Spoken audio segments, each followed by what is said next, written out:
merci beaucoup. C'est ce qu'on appelle une très bonne synthèse. Hein. Il suffit de reprendre tout ça et on a toutes les conclusions en fait, de ce qu'il faut faire, hein, je crois. Mais malheureusement, ça n'est pas aujourd'hui, effectivement, dans le débat public comme ça le devrait l'être et comme ça l'était il y a 5 ans pour d'autres élections présidentielles. Et c'est vrai qu'aujourd'hui, on regrette un peu que dans le débat présidentiel, il n'y ait pas toutes ces questions qui sont majeures pour l'avenir économique, non seulement écologique, mais économique de notre pays et naturellement du monde, et que ce soit pas forcément qu'on n'ait pas forcément compris que parler de l'emploi, parler de choses passait aussi par la question du climat. Alors simplement en introduction, avant d'évoquer les négociations sur le climat, vous parliez des perspectives climatiques, sans évoquer les négociations. Et si on veut évoquer les perspectives climatiques dans un premier temps, moi je voudrais simplement vous dire qu'aujourd'hui l'objectif que l'on se donne au niveau mondial, c'est de faire en sorte que la température de la planète n'augmente pas de plus de 2 degrés Celsius par rapport à la période pré-industrielle. À coup sûr, en tout cas, on les atteindra. Je suis absolument convaincu qu'on ne pourra pas ne pas les atteindre, malheureusement. Et si, pour donner un élément un peu de ce que cela veut dire, 2 degrés Celsius, en fait, par rapport à la période pré-industrielle, d'abord, pour ramener aux grandes évolutions du climat, en dehors même de l'action humaine, on considère que les évolutions climatiques entre réchauffement et refroidissement se font, les petites, sur des périodes de 8000 ans, et que les grandes évolutions climatiques se font sur des périodes de 200 000 ans. Or là, ça veut tout simplement dire qu'en 2 siècles, nous aurons une évolution qui correspond à une période de 200 000 ans, ce qui est absolument, ce qui est évidemment ce que la planète n'a jamais connu, ce qui est absolument invraisemblable par rapport à l'évolution de la planète, et ce qui va avoir des conséquences évidemment majeures. Ces 2 degrés Celsius donc, devraient être atteints, pour moi, à coup sûr, d'ici 2050. Et si l'on regarde ce qu'était la planète, puisque la planète a déjà connu ces niveaux de température, hein, l'homme n'était pas sur la planète à ce moment-là, mais la planète a déjà connu ces niveaux de température. Et quand on regarde quelle était la situation de la planète à ce moment-là, au niveau de température de 2 degrés Celsius que l'on va atteindre, d'augmentation, on s'aperçoit que le niveau des mers était 25 mètres au-dessus de ce qu'il est aujourd'hui. Ça veut donc dire que ces 25 mètres seront de toute façon atteints à un moment donné. La question, c'est de savoir avec quelle rapidité. Ce que l'on sait, c'est que le 21e siècle va à peu près connaître 1 mètre de hausse du niveau des mers, ce qui va déjà avoir des conséquences assez importantes sur des migrations naturellement humaines importantes dues au climat, mais naturellement les siècles qui suivront seront, et comme c'est une accélération quasi exponentielle, les 2 siècles qui suivront risquent d'être absolument perturbés d'une façon tout à fait étonnante. La deuxième des choses que je voudrais dire en introduction, c'est justement ce lien qui a été évoqué entre climat et économie. Je reviens souvent au rapport Stern, qui est un rapport de 2006, qui a été fait par Nicolas Stern, donc qui est britannique, et un rapport très très important et qui montre que si justement on laisse faire, si on laisse le climat s'élever de 5 à 6 degrés Celsius comme c'est envisagé par le GIEC en hausse de niveau des températures, à ce moment-là, ça voudra dire que l'économie elle-même sera très fortement atteinte et que en fait, les conséquences pourraient être une baisse de la consommation et donc de la production, donc du PIB, de minima 5%, voire 20%. Ce qui veut dire que la crise économique que nous connaissons aujourd'hui serait une toute petite chose par rapport à ce qui peut se passer si nous ne luttons pas contre le changement climatique. Donc en fait, lutter contre le changement climatique, et c'est une donnée qui n'est encore pas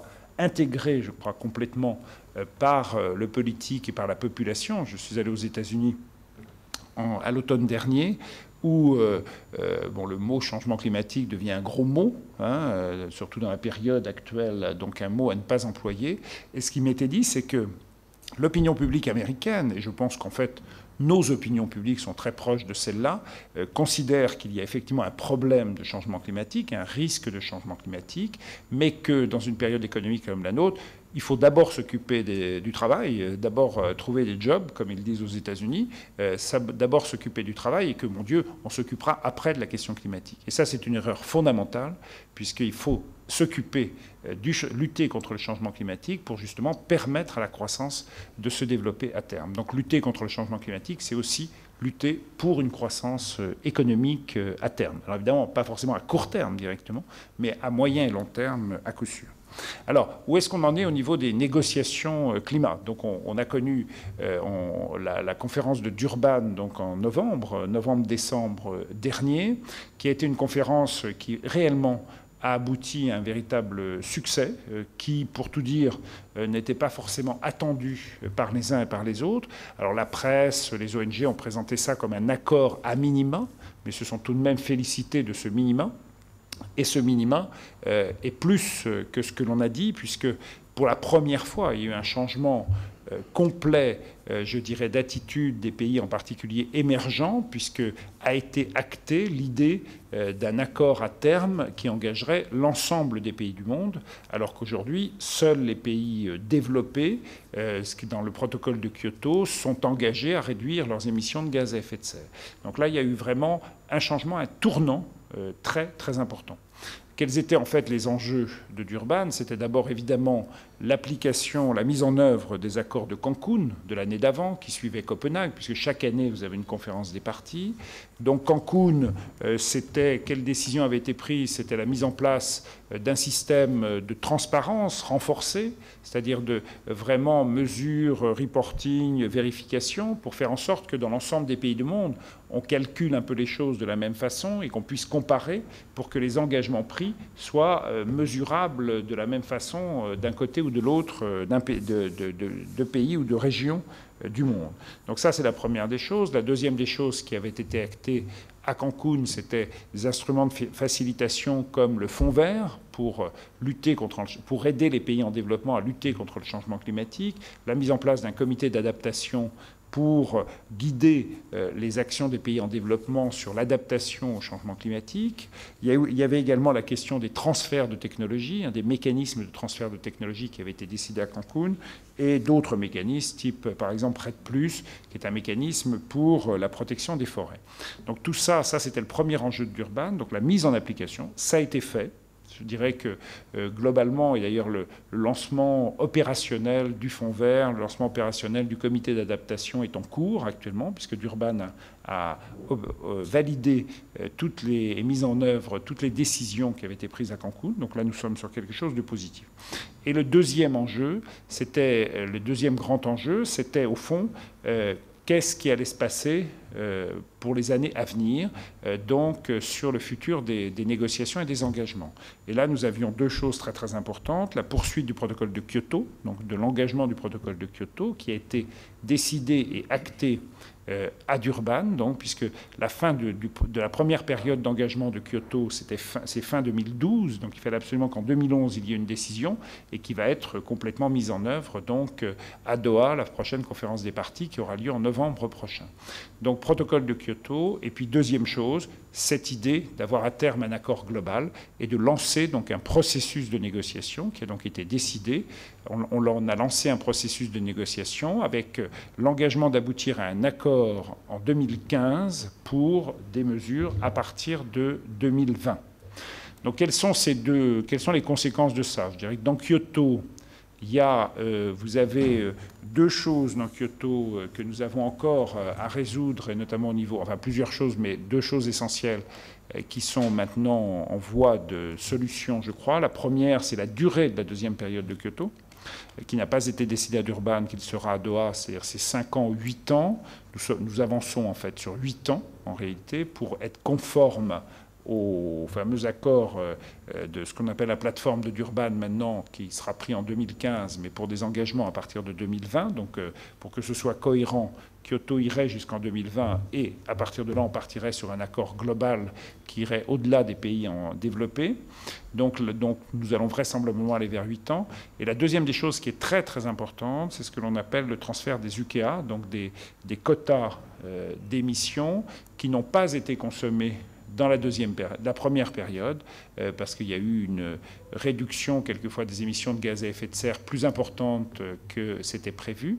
Donc les objectifs ont été atteints, et donc les quotas n'ont pas forcément tous été consommés. Et comment est-ce qu'on la transfère sur la deuxième période? Il est évident que si nous transférons de trop grosses quantités d'UKA non utilisées dans la première période, la deuxième période deviendra très facile. Et en fait, on ne réduira pas réellement les émissions de gaz à effet de serre. Donc il y a un véritable enjeu politique sur ce transfert. Et certains pays de l'Est en particulier, qui avaient eu des UKA pour les faire rentrer dans Kyoto, on leur avait donné des niveaux de quotas d'émissions assez élevés. Et évidemment, ils veulent conserver ces UKA, alors que nous-mêmes sommes beaucoup plus restrictifs pour atteindre une véritable équité environnementale sur la deuxième période. Donc ça, c'est un enjeu majeur qui est en cours de discussion, qui va être discuté à la fin de la semaine au Conseil de l'environnement, des ministres de l'environnement européens, donc vendredi. C'est un sujet très très politique, puisque si l'accord n'a pas été pris précédemment, c'est parce que la Pologne présidait l'Europe et que la Pologne était pour conserver tous ces UKA, qui sont évidemment très importants. Alors, on peut considérer que ça n'est pas normal, mais il y a aussi il y a quand même une légitimité. Il faut voir la situation individuelle de chaque pays. Ça n'est pas forcément simple. Toute l'électricité en Pologne est faite à partir de charbon, je crois 95% quasiment. Donc il est évident que l'évolution et les engagements à prendre, notamment dans la route, la roadmap à mettre en place d'ici 2050, ces engagements ne sont pas forcément simples à mettre en place, en tout cas à court terme. Donc évidemment, des pays comme ceux-là ont plus de difficultés à imaginer les engagements. Donc ça, voilà pour ce qu'il en est pour Kyoto. Alors pour Durban, naturellement, nous commençons maintenant la négociation sur cette fameuse plateforme de Durban pour arriver à cet accord en 2015. Il y a beaucoup, ne nous cachons pas les choses, beaucoup de difficultés même si, puisque cet accord doit être global, comprendre l'ensemble des parties, de tous les pays. Mais il est évident que la situation des pays est très, très différente et que se pose la question de l'équité entre les pays et de la responsabilité du changement climatique. C'est ce qu'on appelle la responsabilité commune mais différenciée des pays. Et l'Inde, notamment, qui est un pays qui a 1,2 milliard d'habitants, donc c'est loin d'être négligeable, souhaite que nous travaillions beaucoup sur cette notion d'équité, puisque quand on regarde l'Inde, ils émettent à peu près 1,5 tonne, en tout cas moins de 2 tonnes de gaz à effet de serre par an, enfin d'équivalent CO2 par an et par habitant, alors que les États-Unis sont à 20 tonnes. Donc ils disent, on ne va quand même pas prendre les mêmes engagements, vous n'allez pas nous empêcher de nous développer, alors que les pays développés, vous êtes vous responsables du changement climatique actuel. Donc il y a là des éléments de négociation à mener.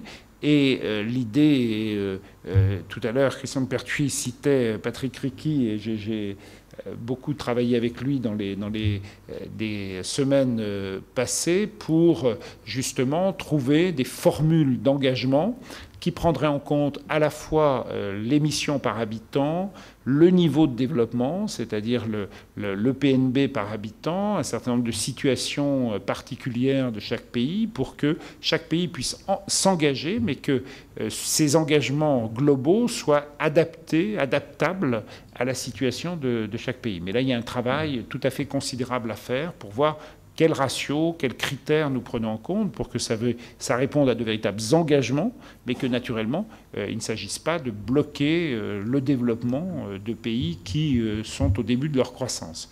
Donc ça, c'est évidemment très très important et c'est le premier sujet.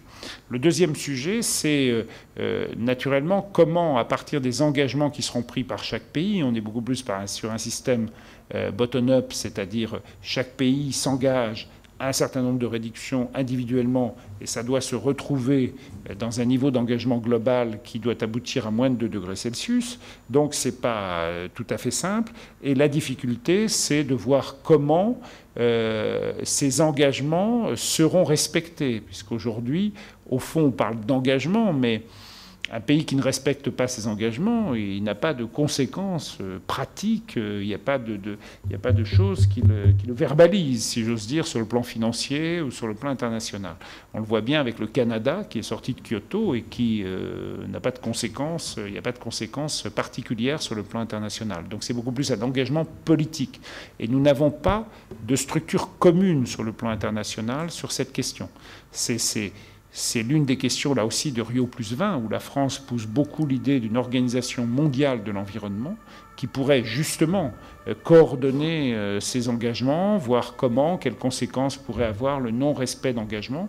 Nous l'avons dans l'OMC. L'OMC a des conséquences, je dirais, judiciaires sur le plan international, avec des pénalités qui sont appliquées à certains pays qui ne respectent pas les engagements pris, ce qui n'est pas du tout le cas dans le système environnemental global. Donc là, il y a un enjeu également très important. Donc c'est là aussi, enfin, fera partie de la négociation. Et puis, la troisième chose, je dirais, de ces négociations, c'est, nous parlons d'un accord en 2015 qui devra s'appliquer à partir de 2020. Nous sommes en 2012.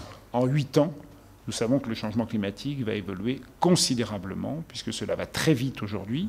On considère, ça n'est peut-être pas encore totalement acté, mais que 2011 a été l'année la plus chaude de la planète, que la planète ait jamais connue depuis qu'on mesure les températures.